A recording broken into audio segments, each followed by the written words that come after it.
The story begins with a dreadful criminal and the daughter of an affluent family. It opens with a felon whose hands are bound. He is restrained because he has slaughtered 50 villagers, and now he is destined to be dragged through the streets, tormented, and burned alive.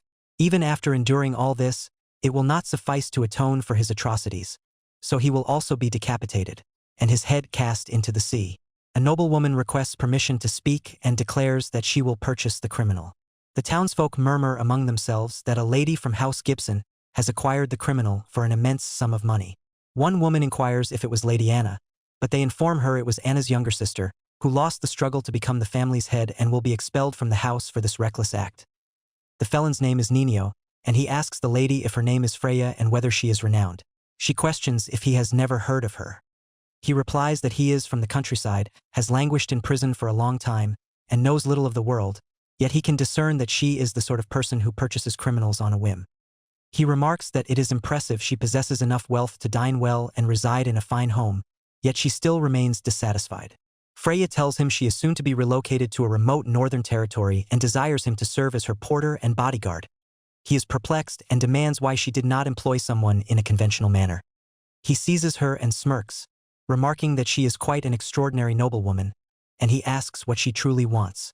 She informs him that he is destitute and starving, and she would not mind acting as his patron. He reveals that his name is Nino and expresses his pleasure at meeting her.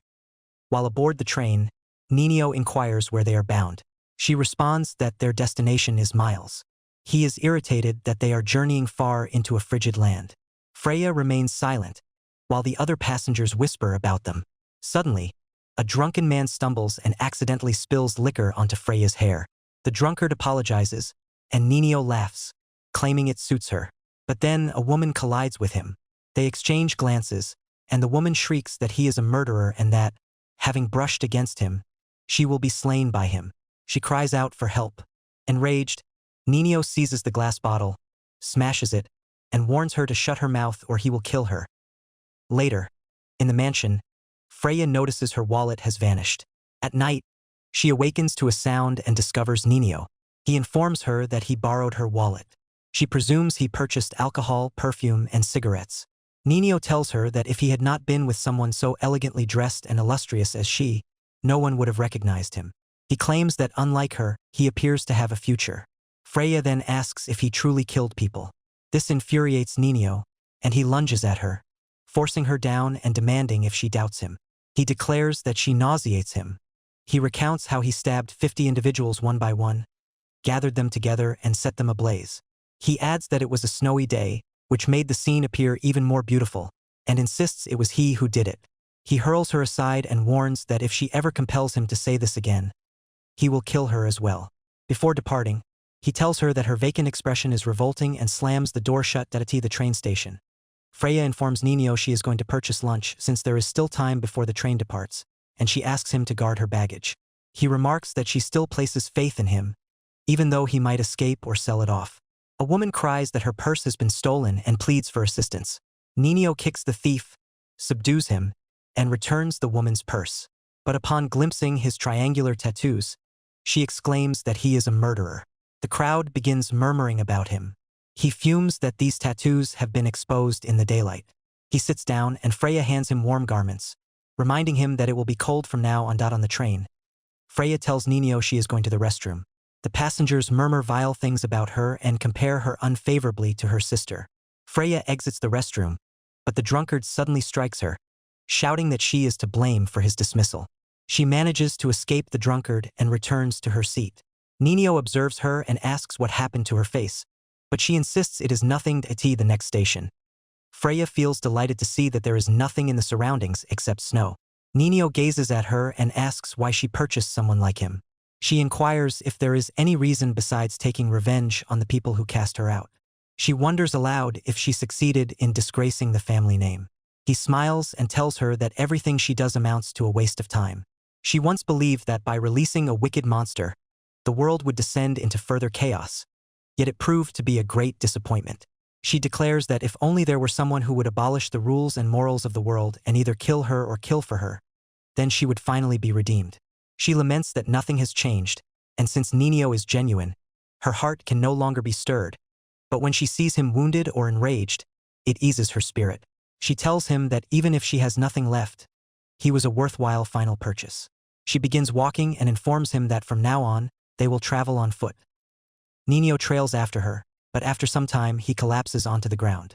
Freya inspects him and notices he is burning with fever. She drags him to a warmer place. She observes festering wounds upon him. He confesses that he began traveling with her immediately after being paraded through the city, and his injuries have only worsened. Nino breathes heavily and mutters that it is unbearably cold. Freya grows anxious because he is trembling. His lips are turning blue, and she knows she cannot carry him all the way to the estate. Nino tells her that he feels frozen and drowsy, and his body feels unsteady. His breathing grows heavier. Freya panics and removes her coat. With tears brimming in her eyes, she admits it is entirely her fault for bringing him to such a place. She sobs that she does not know what to do and apologizes to him. Nino asks how far she intends to undress and whether she plans to embrace him and warm him. He tells her he cannot move, so she must climb on top. She leans closer and confesses she has never done this before, apologizes and kisses Nino. Nino calls her a fool and warns that she will catch a chill. He smiles and remarks that she has surrendered herself in order to save him. He tells her that she is the only one who has ever shown him kindness and assures her that he will endure, for he has long been accustomed to the cold, and the snow in his village was even more severe.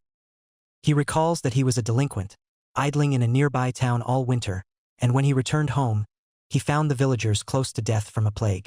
The snowfall was heavy, so they could not summon a physician, and they had no wealth, so the entire village continued rotting while still alive. And there was only one thing a mischief maker like him could have done.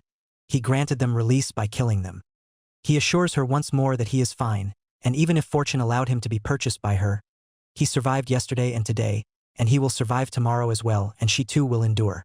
Freya whispers that he is very warm and then loses consciousness. The next morning, when she awakens and looks around, she suddenly remembers Nino. Freya searches for him. She glances about until Nino appears, asking her what she wants. He explains that his body was soaked, so he took a bath. He admits that his fever has not subsided, but he feels somewhat better.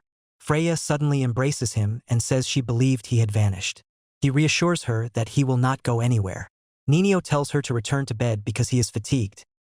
Freya reads the newspaper and discovers that her sister has taken control of the family. Nino hurls snow at the paper, and she scolds him not to fling snow inside the house. She examines it and realizes it has turned into a rose. Nino tells her that spring is approaching soon. She lifts the rose and studies it. She informs him that she has baked scones and will prepare tea. He smiles at her.